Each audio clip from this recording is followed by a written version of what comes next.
I found the earring under our bed. Not hers. Gold with a small emerald, elegant, expensive, and definitely not belonging to my wife. My stomach twisted into a knot as I held the small piece of jewelry between my fingers. Someone else had been in our bedroom while I was away. 12-hour shifts at the hospital had become my norm over the past year. As a trauma surgeon, I was used to saving lives while my own life slowly unraveled at home. Rebecca and I had been married for 8 years, high school sweethearts who everyone said were perfect for each other. I thought we were happy, or at least as happy as two people could be when one of them was barely home. The signs had been there for months. The sudden interest in her appearance, the new perfume, the way she'd quickly end phone calls when I entered the room. I'd ignored them all, too exhausted from back-to-back surgeries to confront what was happening right under my nose. But an earring doesn't lie. I placed it on our dresser, prominently displayed where she couldn't miss it, and waited. That evening, I came home early for the first time in months,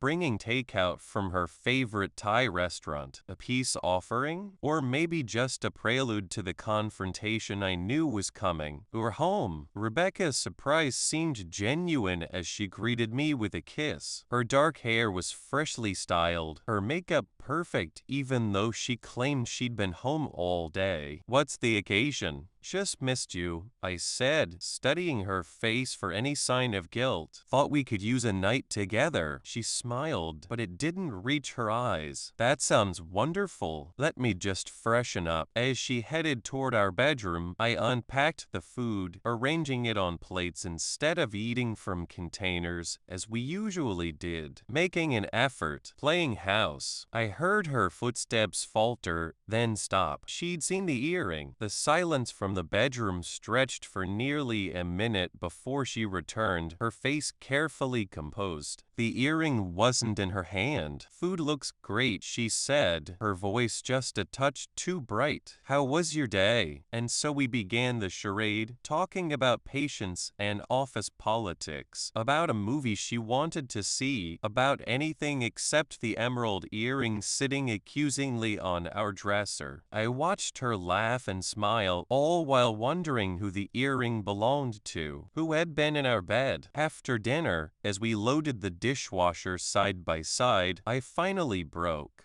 "I found an earring under our bed today." Her hand stilled on the plate she was rinsing. "Oh, gold. With an emerald. Not yours." She placed the plate carefully in the rack before turning to face me. "It's Lisa's." Lisa, her college friend who'd visited last month. Plausible, except Lisa was never in our bedroom. Rebecca's face flushed. "She used our bathroom during the dinner party. Must have lost it then." The dinner party. 6 weeks ago. The earring hadn't been gathering dust. "Don't lie to me, Rebecca." "Not anymore." Her eyes filled with tears, but I'd seen her cry on command since high school drama club. "What are you accusing me of?" "You know exactly what I'm accusing you of." "Who is he?" She flinched as if I'd slapped her, then her expression hardened. "You really want to do this now? As opposed to when? When would be a good time to discuss why another woman's earring was under our bed?"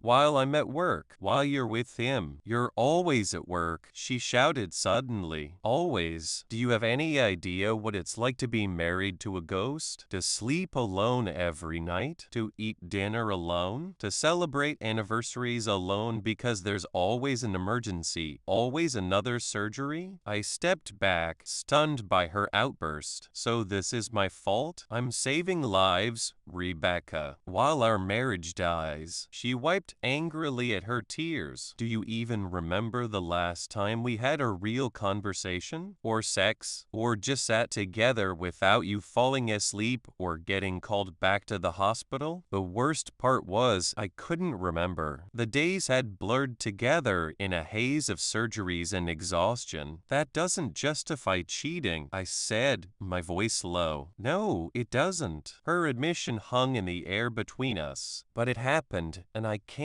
take it back." "Who is he?" She looked away. "It doesn't matter." matters to me. I slammed my hand on the counter, making her jump. I deserve to know who's been in our home, in our bed. James, she whispered. Dr. James Whittaker. The name hit me like a physical blow. James Whittaker, the new cardiologist at my hospital. Younger than me. Brilliant. Charming. Someone I'd actually introduced to Rebecca at the hospital fundraiser last spring. How long? My voice sounded strange to my own ears. 3 months. 3 months. While I was performing emergency surgeries, she was performing a different kind of operation, excising me from her heart, replacing me with someone who had more time, more energy, more presence. Do you love him? I wasn't sure why I asked. The answer could only hurt more. She hesitated, which was answer enough. I don't know. Maybe. I love the way he makes me feel seen, important. Not like an afterthought in someone else's busy life. Each word was a scalpel, precise and cutting. I turned away, unable to look at her. I want you out of the house. Tonight. What? No, we need to talk about this. There's nothing to talk about.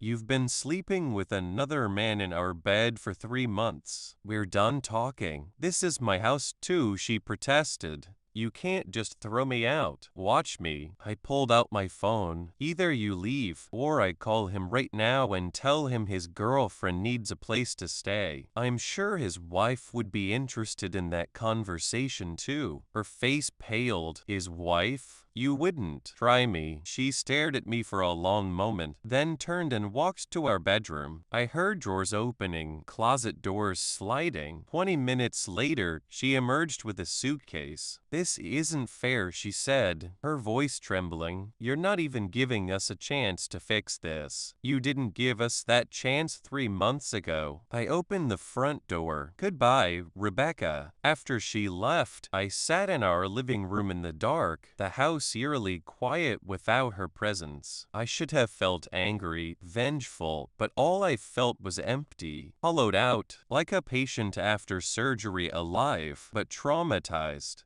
I picked up my phone and scrolled to James Whittaker's contact. My finger hovered over the call button. What would I say? That he destroyed my marriage? That I wanted to destroy his career in return? In the end, I put the phone down. Revenge wouldn't fill the void in my chest. Instead, I went to our bedroom, my bedroom now, and stared at the emerald earring still sitting on the dresser. With a sudden burst of rage, I swept it onto the floor and ground it under my heel, feeling a savage satisfaction as the gold bent and the stone cracked. That night, I didn't sleep. I lay awake, replaying our marriage in my mind, wondering where exactly we'd gone wrong. Had it been gradual, like a slow-growing cancer? Or sudden, like trauma? Had she been right about me being absent, or was that just her justification? The questions circled like vultures, picking at the carcass of what once had been love. Morning came, and with it, my alarm. Another shift. More lives to save while my own lay in ruins. I considered calling in sick for the first time in years, but what would I do instead?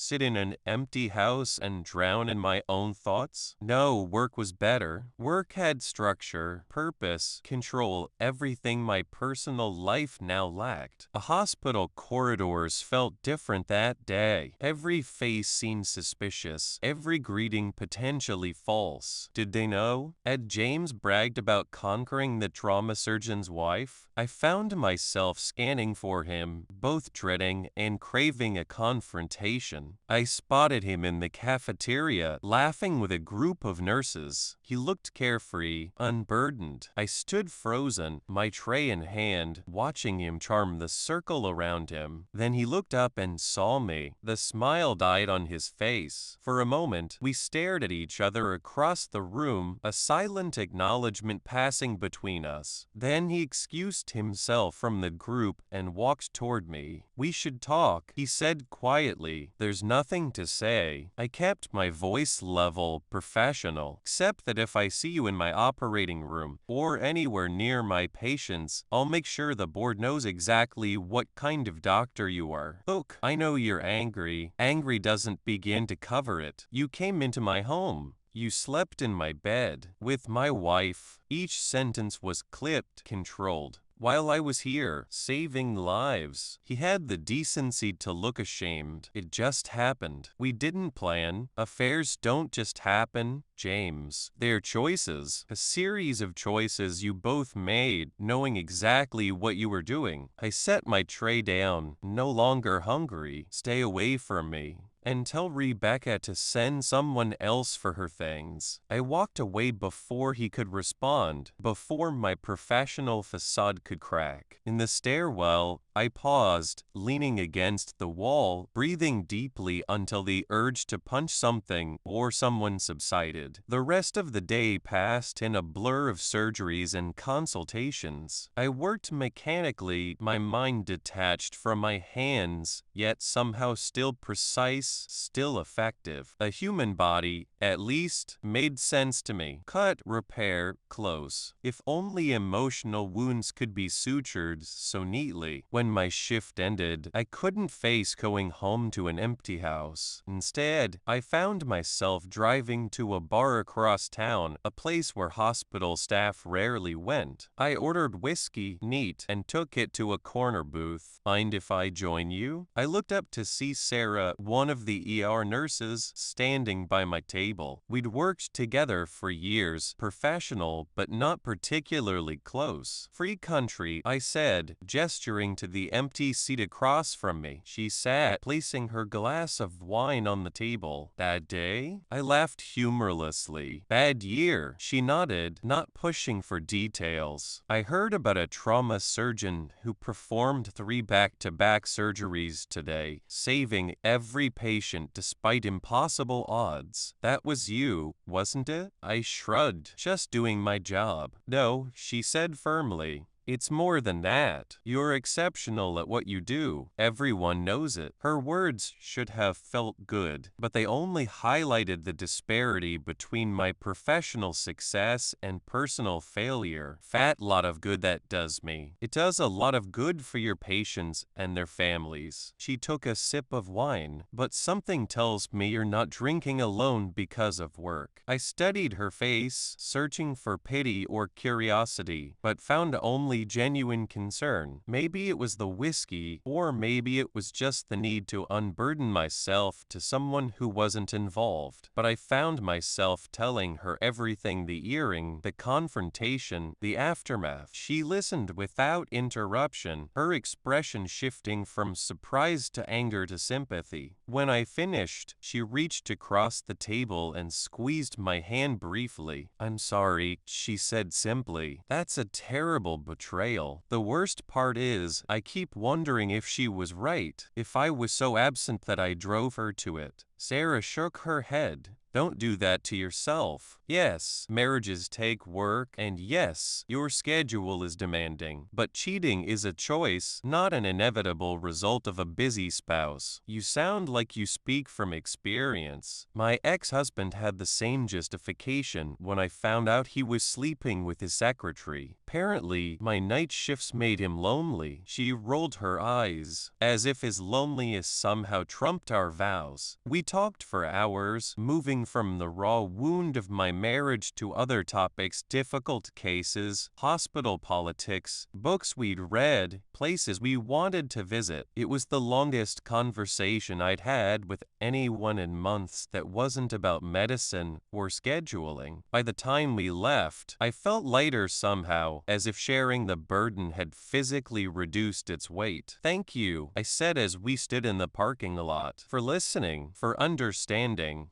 Anytime, she replied with a small smile. Really? Anytime you need to talk or just sit in silence with someone who gets it, I'm around. I watched her drive away, feeling a flicker of something I couldn't quite name. Not attraction, exactly, it was too soon for that, but possibility, perhaps. The possibility that life could continue even after betrayal. The next few weeks fell into a new routine. Work, home, occasional drinks or dinner with Sarah strictly as friends, both of us careful to maintain that boundary. Rebecca sent her brother to collect her things while I was at work, leaving her key and wedding ring on the kitchen counter. I filed for divorce, the paperwork cold and impersonal, reducing 8 years of marriage to a series of checkboxes and signatures. James requested a transfer to another hospital, which was granted with suspicious speed. I suspected administrative intervention. No one wanted a scandal involving 2 doctors. His absence should have made things easier, but the hospital still held echoes of Rebecca. For me, the cafeteria where we'd meet for lunch, the bench outside where she'd wait for me after late surgeries, the conference room where we'd first met at a staff party when she was doing PR for the hospital. 1 month after finding the earring, I received a text from an unknown number. "Can we talk, please? I miss you, Rebecca." I stared at the message, feeling the familiar twist of pain and anger in my gut. Part of me wanted to ignore it, to continue the clean break I'd initiated. Another part, a part I wasn't proud of, wanted to respond with all the hurt and rage I still carried. Instead, I simply wrote, "There's nothing to talk about." Her reply came quickly, "There's everything to talk about. I made a terrible mistake. I ended things with James. I want to come home." Home, as if our house was still hers, as if she could erase her betrayal with a few apologetic words. I turned off my phone without responding and went to bed, but sleep eluded me. Her message had reopened wounds I'd thought were beginning to heal. The next morning, she was waiting by my car in the hospital parking garage. "You didn't answer my texts," she said, pushing away from the wall as I approached. I thought my silence was answer enough. I unlocked the car, refusing to meet her eyes. "What are you doing here, Rebecca?" "Fighting for our marriage." She stepped closer, her familiar perfume bringing unwanted memories. "I know I hurt you. I know I betrayed your trust. But we had 8 good years before I made this mistake. Doesn't that count for something?" It counted for everything, I said quietly, "until I found that earring. I'll spend the rest of my life making it up to you," she promised, reaching for my hand. "Please, just give me another chance." I pulled away from her touch. "Why? Because James didn't work out? Am I your backup plan now?" "No, it's not like that." I realized what I was throwing away. I realized I still love you. Love. The word tasted bitter. You don't destroy someone you love. People make mistakes. Terrible, unforgivable mistakes. Tears streamed down her face. "But isn't that what you do every day? Give people second chances? Repair what's broken."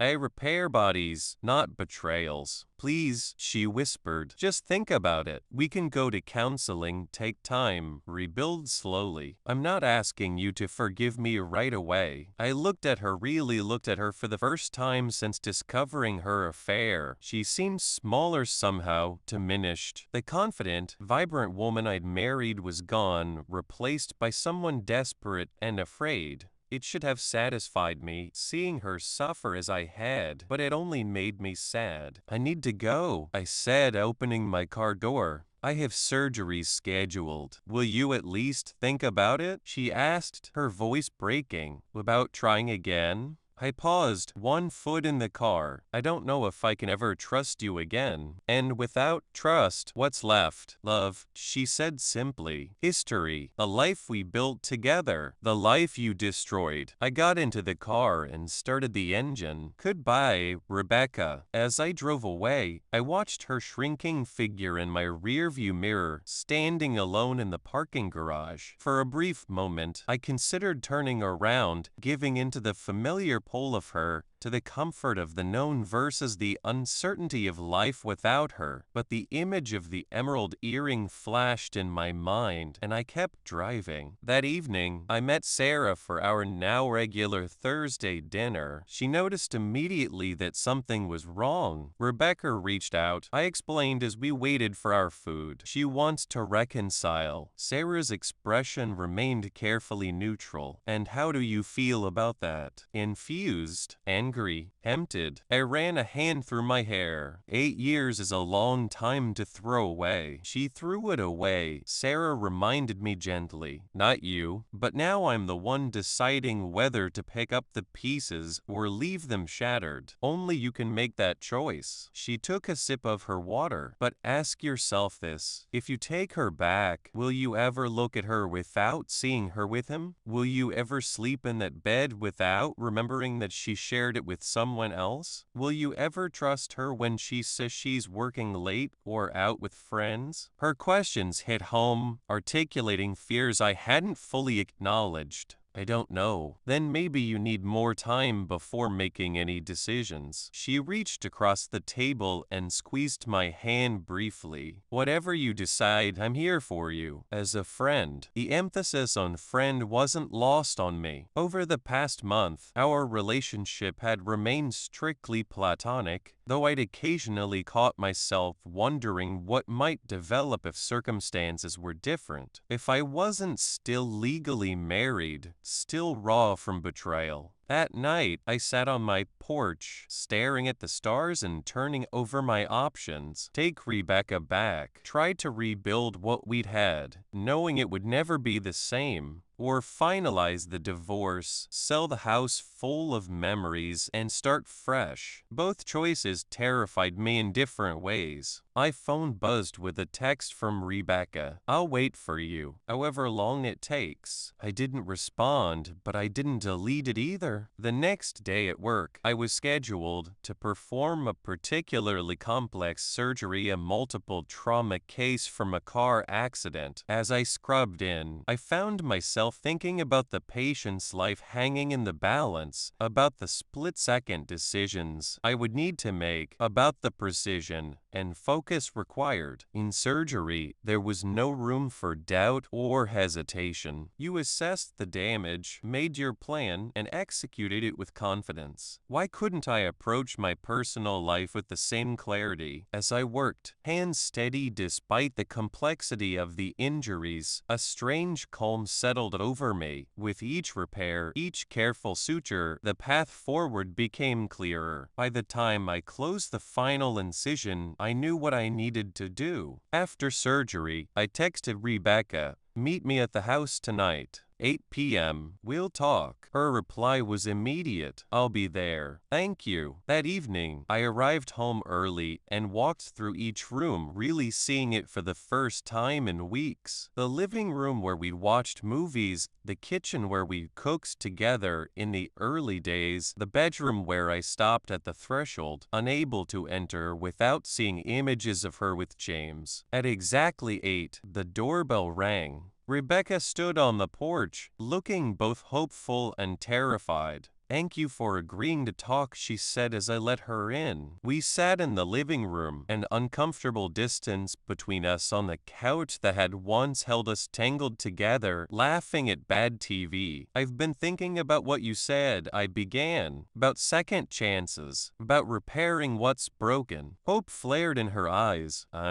and I realized something today during surgery. When something is damaged beyond repair, continuing to work on it only causes more harm. Sometimes the kindest thing, the right thing, is to acknowledge the loss and move on. Her face fell. "You're saying we're damaged beyond repair." "I'm saying I am." I met her gaze steadily. "Every time I look at you, I see you with him. Every time I walk into our bedroom, I remember finding that earring. I've tried to imagine a future where those images fade, where trust returns, but I can't see it. We could sell the house, she suggested desperately. Start fresh somewhere new. The house isn't the problem, Rebecca. It's what happened in it. What you chose to do. She began to cry, silent tears tracking down her cheeks. I made one mistake. For 3 months, I interrupted. That's not one mistake. That's hundreds of decisions to lie, to betray, to continue hurting someone who trusted you completely. I still love you, she whispered. Maybe you do, I conceded. But love isn't enough without respect, without honesty, without trust. And I don't trust you anymore. I'm not sure I ever will again. She nodded slowly, accepting the finality in my voice. So this is really it? Yes. I stood up, signaling the end of our conversation. I'll have my lawyer contact yours to finalize the divorce. She rose as well, wiping her tears. For what it's worth, I'm truly sorry. Not just because I got caught, but because I hurt the best man I've ever known. I believe you, and strangely, I did. I hope you find what you're looking for, Rebecca. I really do. After she left, I expected to feel sadness, regret, perhaps even second thoughts. Instead, I felt an overwhelming sense of peace, as if I'd finally excised a malignancy that had been poisoning me from within. I picked up my phone and texted Sarah, made my decision. Divorce is proceeding. Could use a friend right now. Her reply came quickly, on my way, bringing pizza and beer. An hour later, we sat on my porch, eating and talking about everything except Rebecca. As the evening wore on, I found myself laughing for what felt like the first time in months. Thank you, I said during a lull in conversation, for being here, for helping me through this. She smiled, the porch light illuminating her face in soft cold. That's what friends are for. Is that what we are? Just friends? The question surprised me as much as it seemed to surprise her. She set down her beer, considering me carefully. For now, yes. You're still healing, still figuring out who you are outside of your marriage. And I respect that process too much to complicate it. And later, I found myself holding my breath, waiting for her answer. Later, she smiled again, this time with a hint of promise. Later, we'll see where life takes us. No rush, no pressure, just possibility. Possibility. The word echoed in my mind, replacing the emptiness that had resided there since finding the emerald earring. Possibility of healing, of trust, of a future not defined by betrayal. As we sat in comfortable silence, watching the stars emerge one by one, I realized that endings weren't always the tragedy I'd feared. Sometimes they were just the necessary prelude to new beginnings. And for the first time in months, I found myself looking forward to tomorrow.